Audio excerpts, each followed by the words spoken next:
तीन महत्वपूर्ण कारण हैं कि बिटकॉइन और क्रिप्टो बाजार अगले तेजी चक्र में आपकी कल्पना से कहीं अधिक विस्फोट करेंगे। सुप्रभात, शुभ संध्या, शुभ दोपहर।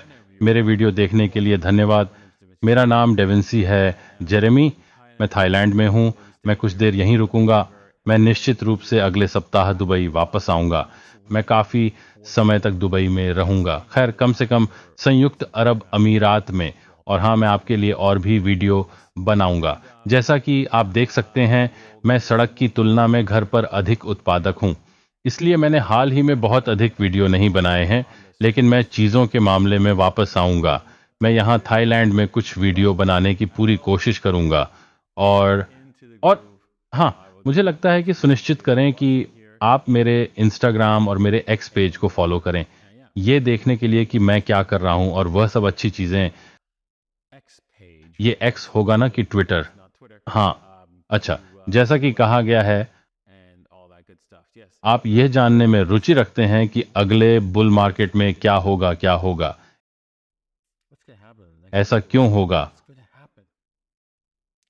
हम क्रिप्टो में भारी विस्फोटक वृद्धि क्यों देखेंगे। इसलिए हम जानते हैं कि संस्थागत अभिनेता यहाँ हैं। वे तब से वहाँ हैं जब 2017 के बाजार में बिटकॉइन की कीमत $5,000 थी।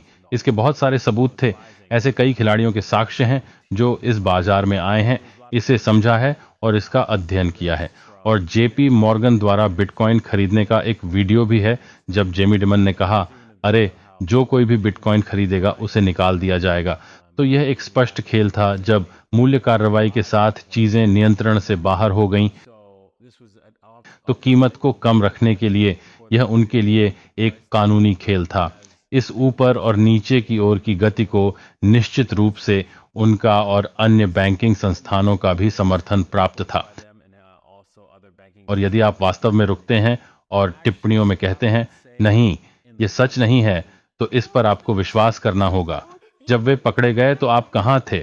सोने, चांदी और अन्य बाजारों में हेरफेर करने में एक बार नहीं, दो बार नहीं, तीन बार नहीं, चार बार नहीं, बल्कि 5 बार। वास्तव में हाल ही में किसी पर सोने और चांदी की कीमतों में हेरफेर करने के लिए मुकदमा दायर किया गया था और वह मुकदमा हार गया था। इसके अलावा मैं वेबैक मशीन ढूंढना चाहूंगा और वेबैक मशीन से गुजरना चाहूंगा।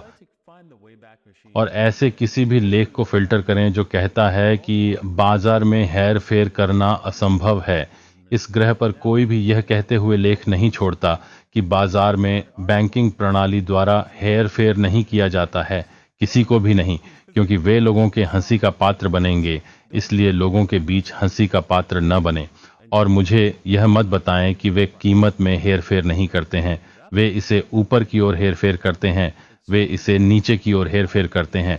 यह आपकी सुरक्षा के लिए बैंकिंग प्रणाली द्वारा पूरी तरह से प्रबंधित है। ओह लड़का, इसलिए हम जानते हैं कि वे कीमत का प्रबंधन कर रहे हैं और इसलिए वे मुनाफा कमाने की भी कोशिश करेंगे। बेशक उनमें से कुछ को मुनाफा कमाने में कोई दिलचस्पी नहीं है, इसे ध्यान में रखें। बैंकों को बिटकॉइन से मुनाफा नहीं कमाना है, उन्हें बिटकॉइन से लाभ क्यों नहीं मिलना चाहिए, इसके बारे में सोचें। आइए इसके बारे में सोचें। मैं पैसे प्रिंट कर सकता हूं और एक संपत्ति है जिसे मैं प्रिंट कर सकता हूं, और यह थोड़ा चिंताजनक है क्योंकि यह पैसे प्रिंट करने की मेरी शक्ति को छीन लेता है। तो मेरे पास एक विचार है, मैं यह संपत्ति अपने ग्राहकों को पेश कर सकता हूं, है ना? उन्हें बताएं कि किसी न किसी तरह से उन्हें पैसे की गारंटी दी जाती है।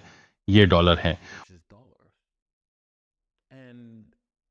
और भले ही मुझे कीमत बढ़ने के कारण बेल आउट की आवश्यकता हो, मैं बस उनके लिए और अधिक पैसे छापता हूं। बढ़िया विचार है।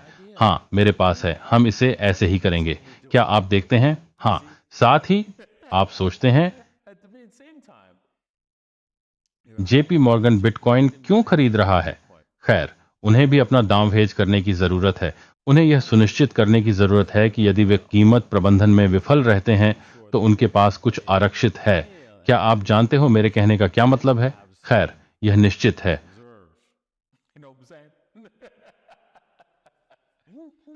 और फिर ऐसे खिलाड़ी भी हैं जो उस विशेष खेल में नहीं हैं, जिनके पास प्रिंटिंग प्रेस तक पहुंच नहीं है और जिन्होंने बहुत सारे बिटकॉइन खरीदे हैं जिन्हें वे अधिक कीमत पर बेचना चाहते हैं।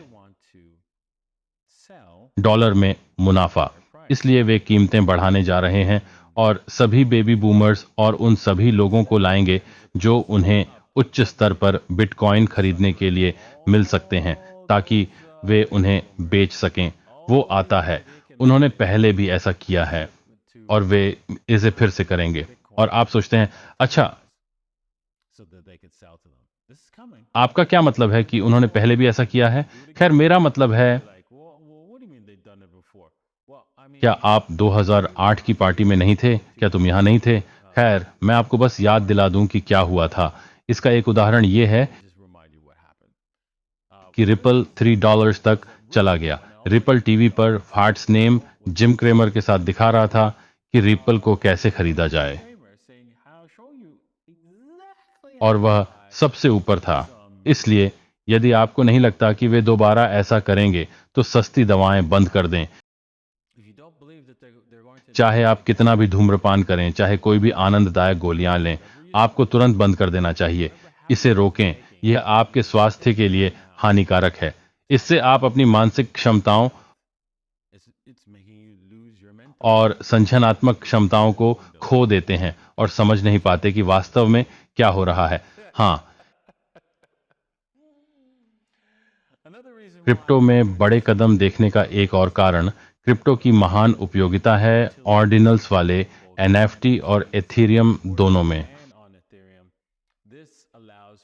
यह भौतिक दुनिया में आपके स्वामित्व वाली संपत्तियों के क्रम के साथ एक स्थायी रिकॉर्ड की अनुमति देता है।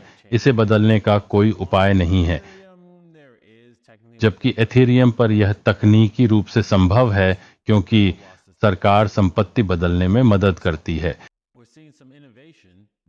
इसलिए हम कुछ ऐसे नवाचार देख रहे हैं जिन्हें कंपनियों ने वास्तव में अपना लिया है।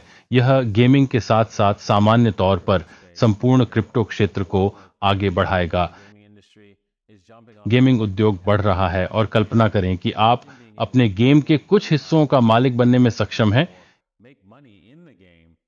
या खेलते समय संपत्ति बेचकर गेम में पैसा कमा सकते हैं अन्य लोगों के लिए ताकि वे इसका आनंद उठा सकें।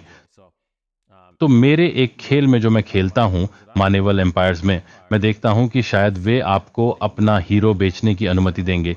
एक ऐसा हीरो बनाएं जिसे आप बेच सकें क्योंकि हीरो मर सकते हैं। और नायक में अलग अलग ताकतें, अलग अलग स्थायित्व हो सकते हैं और इसलिए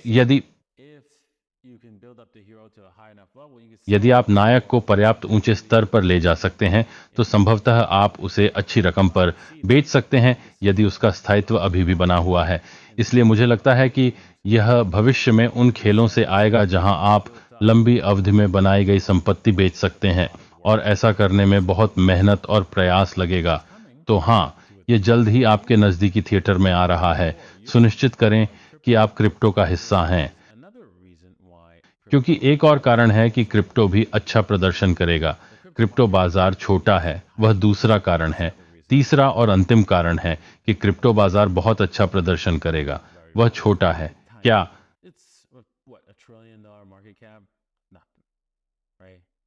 $1 ट्रिलियन मार्केट कैप? कुछ नहीं, सही। आप जानते हैं, यह मूल रूप से अमेरिकी बैलेंस शीट में कुछ गोलाई संबंधी त्रुटियों जैसा है और इसलिए यह कोई बड़ा बाजार नहीं है। यह मजबूती से और तेजी से आगे बढ़ेगा। इस अगले तेजी बाजार के अंत तक यह दसियों खरबों डॉलर का होगा। यह कम से कम 20 ट्रिलियन मार्केट कैप तक पहुंच जाएगा। तो आप सभी क्रिप्टो बाजारों में 20 गुना वृद्धि देखेंगे। तो इसके लिए बने रहें। यह बड़ा होगा। यह एक महाकाव्य आंदोलन होने जा रहा है और सुनिश्चित करें कि आप भी इसका हिस्सा बने। खैर, मैं कुछ वीडियो भी बनाने जा रहा हूं जो मेरे अन्य चैनलों पर होंगे। मैं वी टॉक एनएफटी का भी हिस्सा हूं। मैं मॉरिजियो के साथ एक वीडियो अपलोड करूंगा और मैंने उसके साथ कुछ वीडियो बनाए। एनएफटी के बारे में तो आप जानते हैं कि एनएफटी बहुत बड़े हैं, लेकिन हमने इसके बारे में बात की है। याद रखें, हमने कहा था कि एनएफटी इस बात का एक बड़ा हिस्सा है कि हम क्रिप्टो विस्फोट क्यों देखेंगे। ठीक है, यदि आप इस बारे में अधिक जानना चाहते हैं कि मैं इसे क्यों देखता हूं, तो आप मेरे कुछ वीडियो देख सकते हैं जो मैंने मौर्जियो के साथ किए थे, क्योंकि इसे अक्सर समझाया जाता है क्योंकि हम एक के बाद एक कंपनियों को एनएफटी में कूदते हुए देखते हैं। समझा। लेकिन उसने कहा, आइए आज के कारोबार पर गौर करें। यदि आप व्यापार करना चाहते हैं तो सुनिश्चित करें कि आप bybit.davincij15.com या okx.davincij15.com पर व्यापार करें। आप विवरण में नीचे दिए गए लिंक पा सकते हैं। उफ यार, मुझे अपना व्यापार जारी रखना चाहिए था।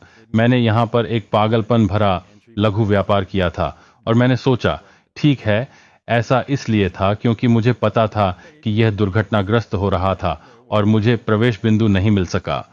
तो मैं बस पागल हो गया और 50 गुना चला गया और ये काम कर गया और मैंने व्यापार को काफी हद तक बंद कर दिया क्योंकि मैंने देखा कि ये एक उच्च यातायात वाला क्षेत्र था। तो मैंने सोचा, ठीक है, बस इसमें ज्यादा कुछ नहीं है और ये इस यातायात क्षेत्र को तोड़ सकता है जो लगभग 26,500 है। मेरा बिक्री मूल्य 26.5 था, लेकिन मुझे पूरा यकीन नहीं था कि यह आगे बढ़ेगा क्योंकि यहाँ इस मूल्य कार्रवाई पर थोड़ी हिचकिचाहट थी।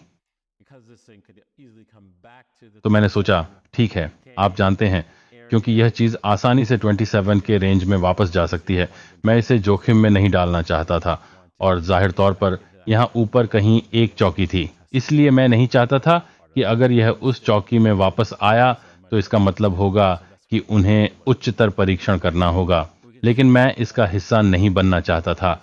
यदि यह असफल होता है तो मैं भी लाभ कमा सकता हूं, इसलिए मैंने बिल्कुल यही किया। ठीक है, जैसा कि कहा गया है, हम देख सकते हैं कि यह यातायात क्षेत्रों के इस पहले सेट से टूट गया। इसने टूटने के लिए संघर्ष करने की कोशिश की और अब यह टूट गया है। हमारे पास अब तक उच्च यातायात वाले क्षेत्र में 1 घंटे में एक कैंडल बॉडी है। कुछ समस्याएं हो सकती हैं, इसलिए मैं यहां कम करने को तैयार नहीं हूं। तेजी का क्षेत्र 4 घंटों तक नीचे की ओर फैला हुआ है। यदि हम छोटी समय सीमा पर जाते हैं, हाँ, ये अच्छा नहीं लगता है। आप देख सकते हैं कि हमारे यहाँ मतभेद हुआ है, तो हम देख सकते हैं कि यह नीचे की ओर जाना, यहाँ एक विचलन है और इसकी पुष्टि नहीं की गई है, लेकिन आप देख सकते हैं कि आरएसआई पर विचलन मौजूद है। इसलिए इस बिंदु पर व्यापार करना उचित नहीं है, क्योंकि ठीक है, जैसे जैसे हम ऊंचे होते जाते हैं, जैसे जैसे बाजार नीचे गिरता है, संकेतक ऊंचे गिरते जाते हैं। तो ये आपके लिए सुरक्षित दांव नहीं है। कम से कम 5 मिनट के चार्ट पर तो नहीं। क्या ये 15 मिनट के चार्ट पर गिना जाता है? वास्तव में अब तक नहीं, और वहां कोई जानकारी नहीं है। उसके लिए अभी भी बहुत जल्दी है। हमें इंतजार करना होगा और देखना होगा। लेकिन सबसे अधिक संभावना है कि मैं बिटकॉइन के लिए किसी भी अल्पकालिक व्यापार में शामिल नहीं होऊंगा।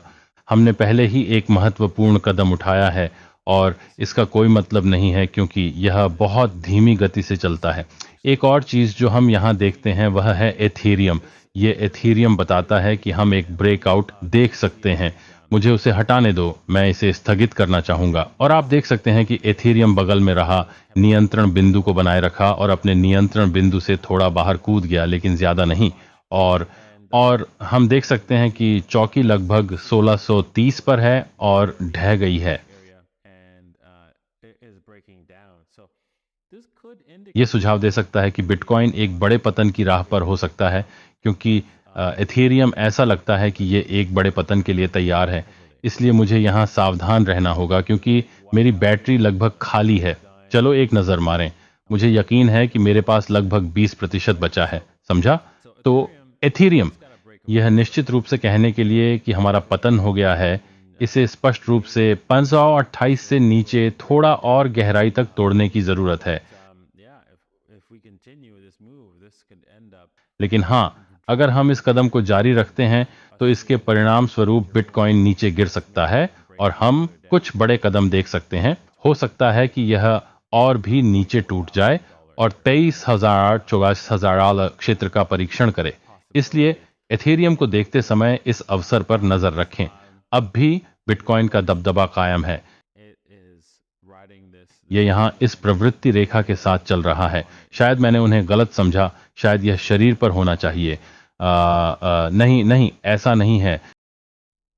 शायद यहीं यह मोमबत्ती होनी चाहिए। नहीं, वह बहुत विस्तृत है। इस शरीर के बारे में क्या ख्याल है? नहीं, यह बहुत कम है। आइए उस पर कायम रहें। मैंने सोचा कि शायद हम इस काम को इसी तरह से कर सकते हैं, क्योंकि देखिए, इसकी मेजबानी के लिए यह एक दिलचस्प ब्रांड हो सकता है, क्योंकि वे प्रवृत्ति के विपरीत दिशा में आगे बढ़े हैं। तो ये हो सकता है कि हम यहाँ इस चीज की ओर बढ़ रहे हों। आइए देखें कि जब ये आता है तो क्या होता है। ये 200 दिन के औसत पर आता है। मुझे लगता है कि हमारे पास यह हैम प्रकोप पैटर्न असफल तो अभी नहीं, हमने अभी तक इसे पारित नहीं किया है। हमें इसे पारित नहीं करना पड़ेगा। एक बार जब हम यहाँ लाल रेखा तोड़ देंगे, जो कि 50% का स्तर है, तो हम पास नहीं होंगे। ओह अच्छा, आइए इसे वहीं छोड़ दें। तो अगर आप ट्रेडिंग में रुचि रखते हैं, आप bybit.davincij15.com पर व्यापार कर सकते हैं। आप विवरण में नीचे दिए गए लिंक पा सकते हैं, या 2bit.davincij15.com। यहाँ भी लिंक विवरण में है। ठीक है, तो मैं आज फोन करूंगा। आशा है आपको आज का एपिसोड अच्छा लगा होगा। मैं जानता हूं कि मैं जितना बोलना चाहिए था, उससे थोड़ा अधिक समय तक इधर उधर भटकता रहा, लेकिन आपसे बात करके मजा आया। मुझे आशा है कि आपने इसका आनंद लिया और अगली बार मिलेंगे। सियाओ।